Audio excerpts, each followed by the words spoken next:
Okay guys, മുടി കെട്ടാം. ബാക്കി നമുക്ക് മുടി കെട്ടിക്കഴിഞ്ഞിട്ട് ലിപ്സ്റ്റിക്കൊക്കെ ഇടാം.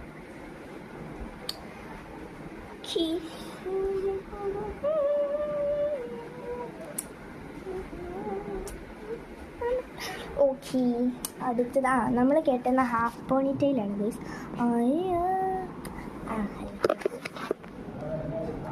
ഗ്ലിറ്റർ ഇട്ട്, പക്ഷെ ഗ്ലിറ്റർ കൊളായിപ്പോയി.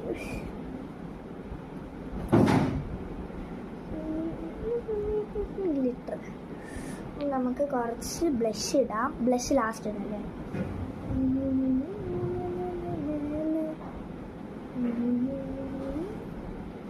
എൻ്റെ ഷെയ്ഡ് ഒരു പ്രാവശ്യം കൊള്ളില്ല.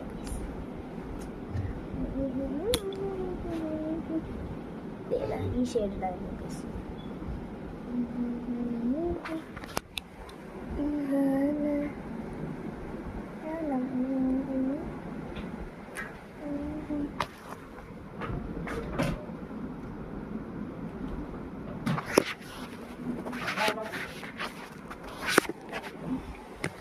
ഓക്കെ, അത് കഴിഞ്ഞിട്ട് ഗ്ലിറ്റർ. ഈ ഗ്ലിറ്റർ വരാൻ ഞാൻ എത്ര ദിവസം എടുക്കും?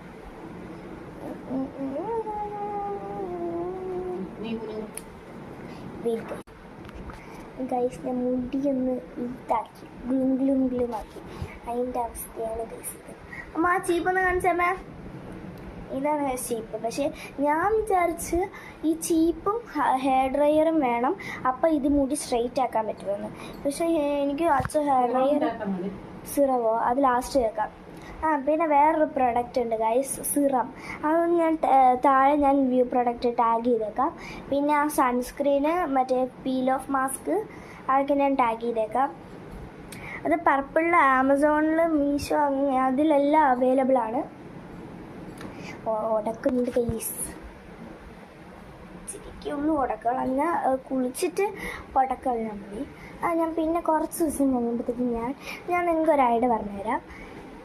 ഈ മറ്റേ ഉലുവയില്ലേ, ഉലുവ രാത്രിയിൽ വെള്ളത്തിലിട്ടിട്ട് രാവിലെ ആകുമ്പം അത് എടുക്കണം. എടുത്തിട്ട് നന്നായിട്ട് ഇങ്ങനെ ചെയ്യണം കുറച്ച് തവണ. അത് കഴിഞ്ഞിട്ട് നിങ്ങൾ ഇച്ചിരി ടൈറ്റ്, ഇച്ചിരി ബാങ്ക്സ് ഇതാ.